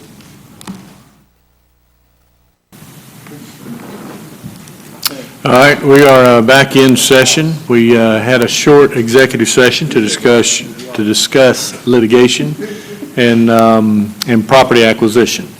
I'm going to turn it over to the city attorney. Okay, thank you, Mayor. I'd like to call up two resolutions for action. The first resolution would settle all claims of Antonio Evans for $11,250. It's ready for action. All right, there's a motion and a second. Any discussion? All in favor, please say aye. Aye. Any opposed? All right, second resolution would settle all claims for refund and related tax appeals of Eastman Kodak Company for $326,478. It's ready for approval. Motion second to approve. Any discussion? All in favor, please say aye. Aye. Any opposed? All right. Thank you. And I did fail to mention that in that executive session, there were no votes taken. Right. I will entertain a motion to adjourn. One thing, Councilor Huff. Mr. City Manager, if you would, have the heel checked on due to the rain in the side of Brown Avenue Bridge. The grass is growing, needs cutting. Thank you. Okay. There is, I believe we have a motion and a second, don't we, Madam Clerk, to adjourn? All those in favor, please say aye. Aye. Any opposed? All right, we are done. Have a good night.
Hi, I'm Lynn Whitfield, and you're watching CCG TV.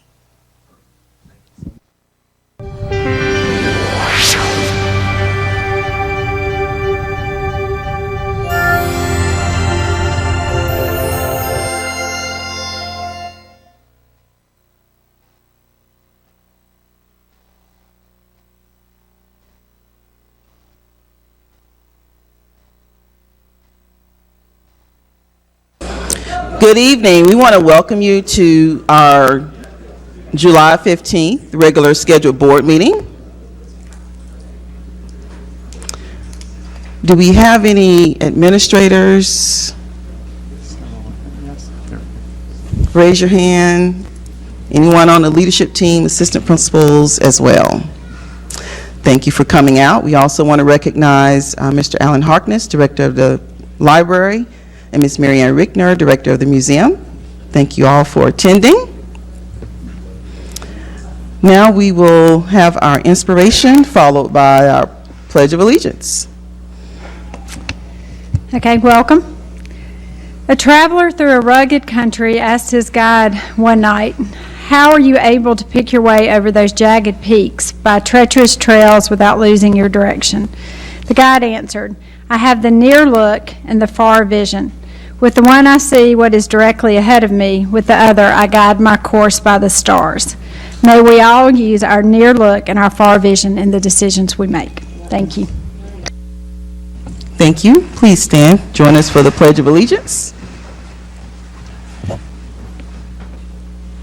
I pledge allegiance to the flag of the United States of America and to the republic for which it stands, one nation under God, indivisible, with liberty and justice for all.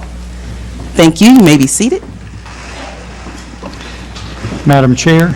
Yes. We have two revisions to the agenda, both emails that were sent to the board previously. The first one was that we are going to pull the recommendation for the assistant principal position. Yes, that's 5.04. Received a email asking from the candidate that she wants to rescind her candidacy for right now for personal reasons, so we're going to honor and respect that. And then we have an addition that Mr. Ellington will tell us about. We added today section or action agenda item 5.08, which is the Title IX settlement agreement for your consideration tonight. Madam Chair, I move that we approve the agenda as amended.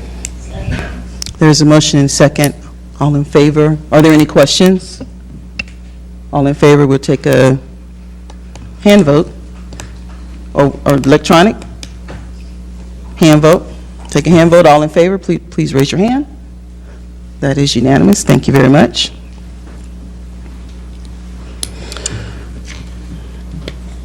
First, before we get started, we do have a special announcement from our Director of Information Services.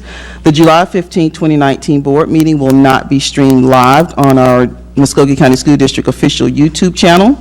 As of July 10th, Google Services changed the policies and procedures for all brand accounts whose primary owner is a G Suite for Education K-12 school or district user. This affects other K-12 districts who use Google YouTube services as well. Our Division of Information Services is working with Google to resolve this issue. In the meantime, as customary, tonight's board meeting is being recorded for replay on the Columbus Consolidated Government channel and will be uploaded to our official YouTube board channel once this issue is resolved. If you have any questions, you'll have to. DIS. There is no further information. There is an application or something. It's probably just some restructuring is what it sounds like to me with the notification, some restructuring from Google. They're probably getting ready to, I don't know if it's going to be fee-based or if they're going to properly categorize educational institutions. I don't know. We don't know.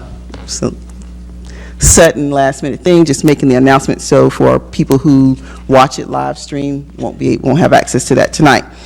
Need a motion to excuse Dr. Sly. He's on vacation. Are there any questions? Hand vote. All in favor? That's unanimous. Thank you very much. We've already recognized the visitors. We have a system-wide recognition.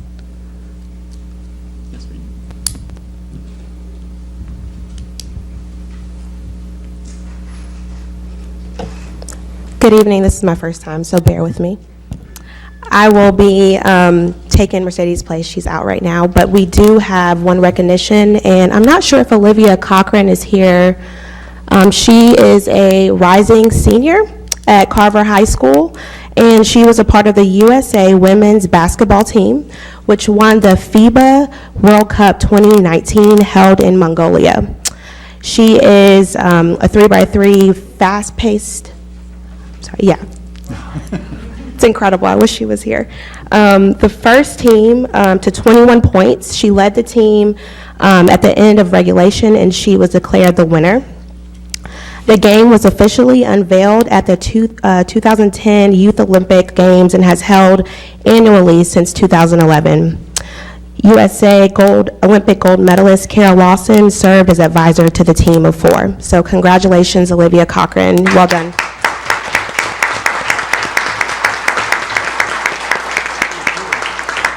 Thank you. That is a pretty big deal. Congratulations. Up next, we have our public agenda. We have 2 speakers signed up tonight, Ms. Teresa Elamine and Mr. Derek Walker. Ms. Teresa Elamine, if you would approach. Citizens are encouraged to address items on the board agenda or to initiate presentations of issues appropriate to school board consideration.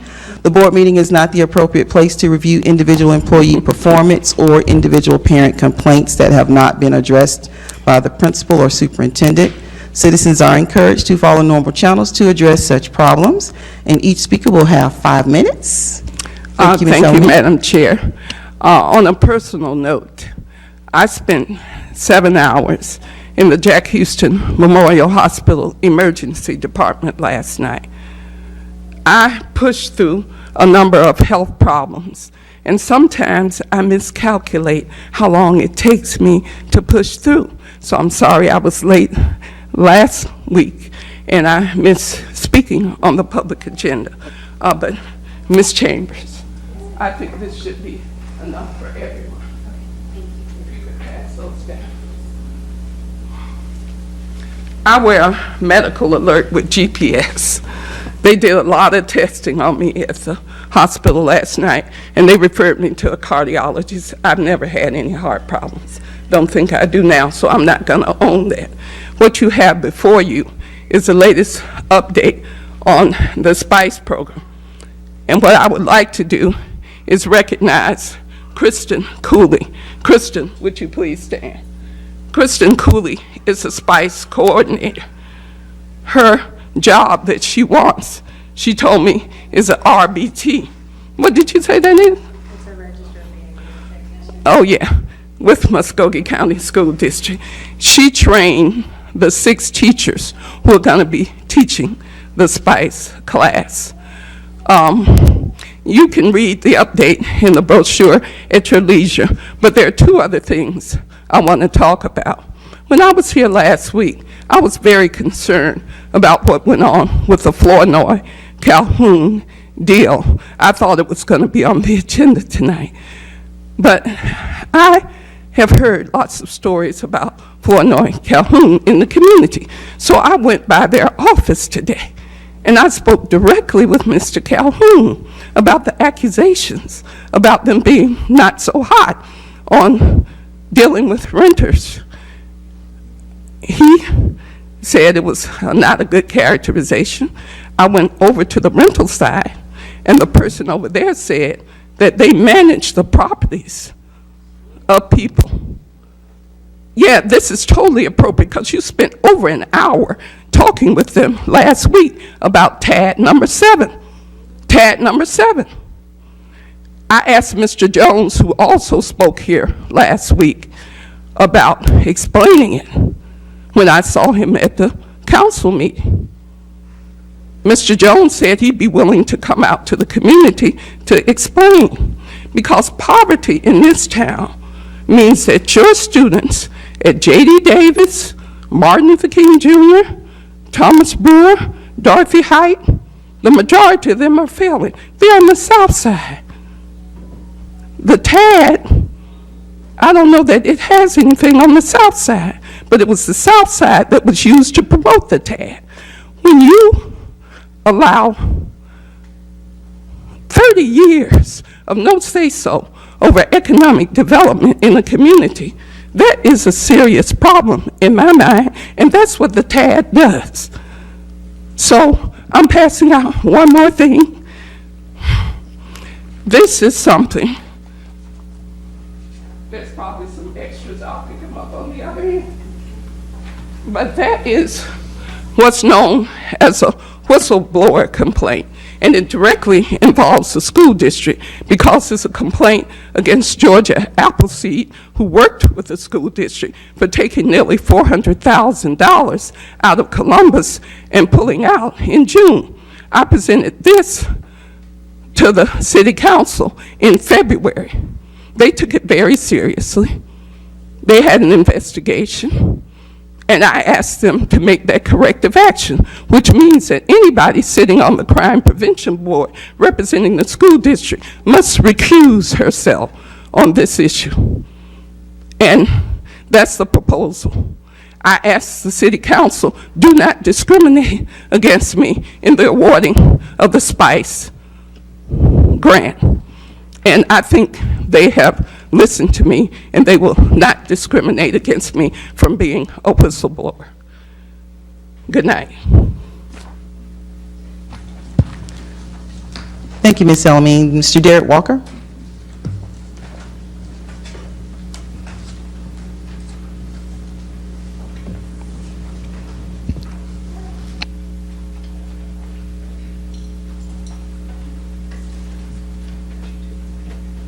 Good evening, everybody.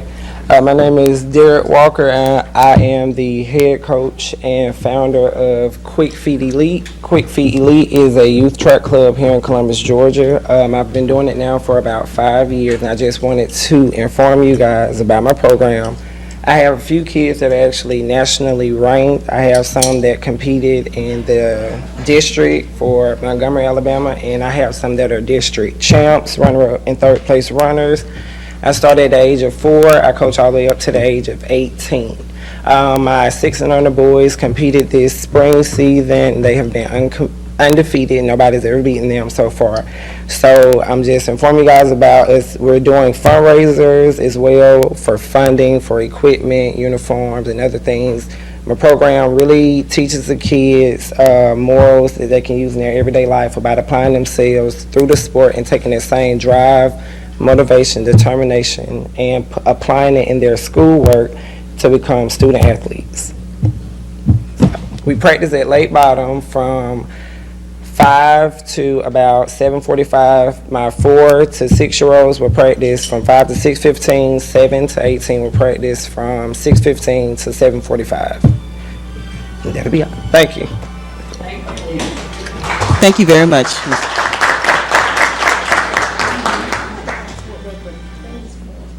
You have a question? Go ahead. What's his name? Mr. Walker, the girls that you have with you, I see they have the medals. Can you explain what those are? These medals, they won top 3 Can you come back to the mic, please? So we can hear and recognize them properly. Absolutely.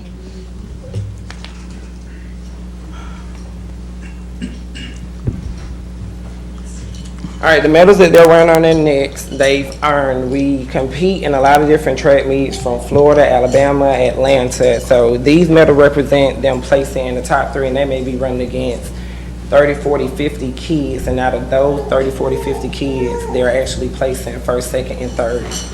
And this is just some of their accomplishments. She's actually nationally ranked, she's nationally ranked, and she's actually the district champ, runner-up, and third place. And the one... Their names and grade and school. Azaria Thomas, Tamoria London Grimes, and Mackenzie Pitts. And their schools. And their schools. She's just now getting ready to go to middle school. She'll be going to East Columbus. And she goes to Richards Middle School. All right, awesome. Good job. Awesome, good job, yeah.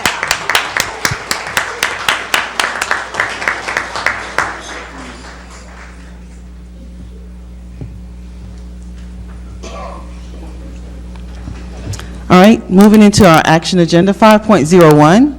Superintendent is recommending the appointment of Arleska Castillo to serve as Chief of Human Resources.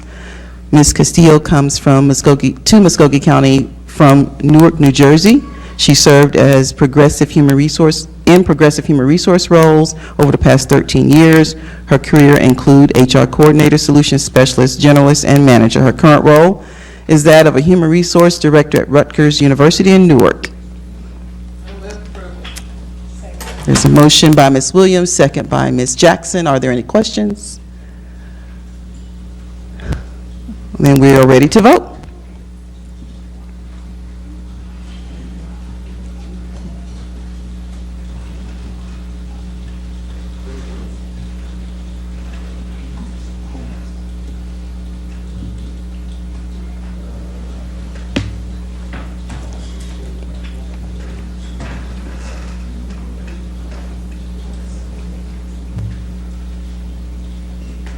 All right, that passes. Ms. Castillo.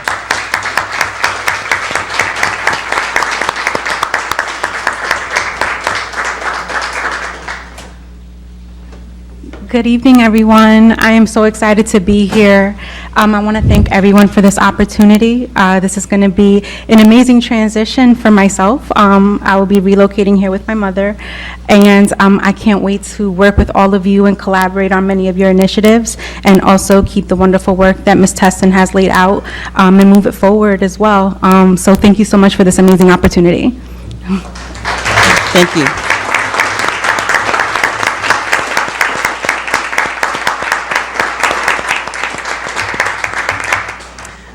That was your HR family.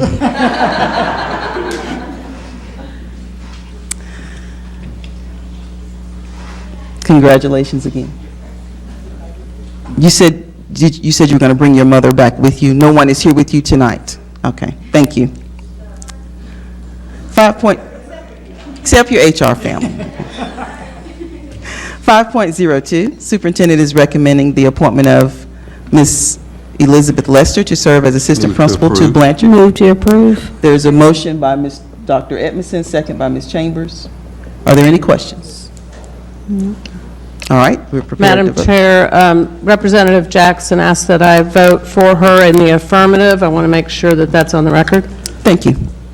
We're ready to vote now.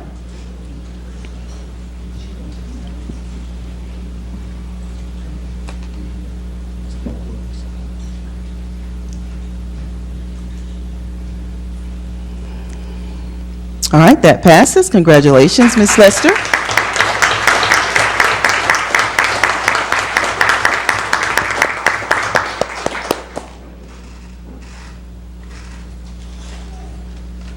Good evening. Good evening. It is a pleasure to be here, and I just want to take a few moments to express my gratitude to Dr. David Lewis for the recommendation of my position at Blanchard Elementary, and also for the school board for approving that recommendation. It has been a great honor for me to serve in this school district for the last 22 years, and I am excited about continuing my professional career at Blanchard Elementary under the leadership of the inspiring Ms. Stephanie Dalton. I appreciate so much Mr. James Wilson and our region chiefs for their support and their consideration through this process, and the encouragement, support, and immeasurable knowledge that has been shared with me by Ms. Amy Parker and Ms. Janice Miley, without whom I would not be standing here tonight. And I really appreciate their support and their guidance in this as well. I have many family and friends who have helped me along the way throughout my education and moving through my life's work, which is working with the children of our school system. And I can't thank each and every one of them enough, and there's way too many to name. So again, I am extremely excited to be going to Blanchard and the journey that lays ahead, because I know we have wonderful things and a lot of growth ahead of us, and I appreciate so much your time and consideration. Thank you. Congratulations.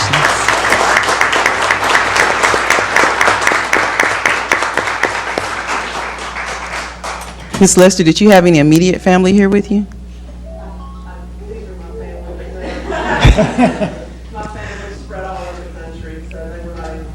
Great, thank you. Congratulations again.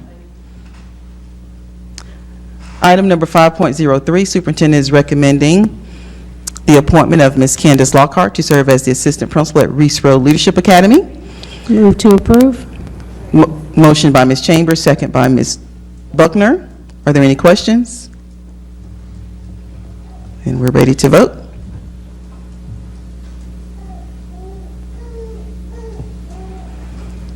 Ms. Lockhart has been an educator for 13 years. She began her teaching career at North Columbus Elementary School in 2006, where she taught for 12 years. She was selected as the academic dean and shared between Matthews and Blanchard. And that passes. Mrs. Lockhart? Ms. Lockhart?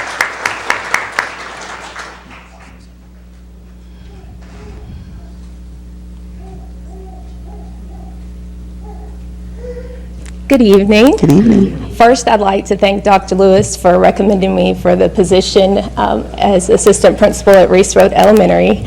I'd like to thank the board for accepting the recommendation. My chiefs, Dr. Wiggins, Mr. Wilson, thank you for your leadership and guidance. My principals, Mrs. Jan Green, Mrs. Dawn Grantham, faculty and staff at Blanchard and Matthews Elementary, thank you for allowing me to serve as elementary dean. To my mentors, Miss Gayla Childs and Stephanie Dalton, thank you for being great mentors and role models. To my husband, family, parents, friends, thank you for your support. And lastly, Miss Long and the Reese Road faculty and staff, I look forward to continuing and to inspire and impact positively the lives of our students. So thank you.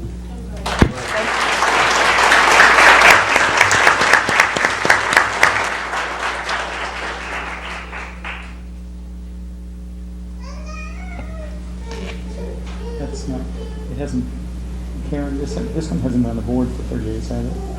Sorry, no, it hasn't. No, it's Ms. Lockhart, you just blew through your family and friends. We'd like for them to stand up. I heard husband, parents.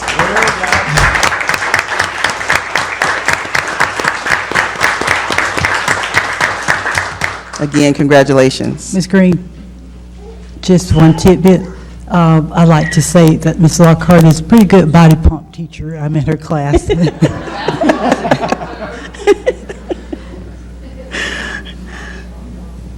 5.05 is policy GAN. This one has not been on 30 days, so it will be sitting for this month, and we'll see it again in August on the action agenda. 5.06. I can address that, Madam Chair, as a parliamentarian, if you'd like for me to. Yes, sir. It came to our attention in the June meeting that one of the board members hit the wrong button when voting for the Teacher Advisory Committee. Mr. Cantrell hit no when he meant to hit yes, and so we'd like the official minutes to reflect that he intended to be a yes vote. We're not going to re-vote on it, but we just want the record to reflect that he intended to be a yes vote. Thank you. Thank you very much. And that will be updated. 5.07 is the Blanchard Playground repairs. Approve to approve.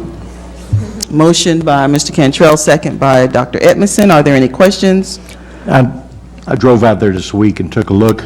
Blanchard looks beautiful. I mean, the new parking lot and all the stuff that is going on out there, but it really makes you proud of it when you see that. And I know, Mike, you'd gone by also, it appears like, with the pictures you had posted on Facebook, but I was driving down Weems Road and I said, let me just stop by here. They had all the equipment going on out front, and I said, let me just see what the school looks like. And even called David while I was out there, Gober, and David, appreciate you finish up the questions I had for you right there while I was out there, and where the construction in the back is going to be going on as far as that, and everything's just, it's going to be very nice. But I know the teachers and the visitors and parents are really going to enjoy the new parking lot. It looks like it's a lot larger parking lot that y'all I don't know if y'all got rid of some of the ground and made, filled in you didn't, okay, it just, the cleanliness of it just looks so much better then. Sure does. Congratulations on it. That's, I'd like to echo that too as well, because as I've said to Mr. Goldberg a couple of times, it really looks nice out there. The parking lot's a great job, and I know with the erosion problems and everything, the place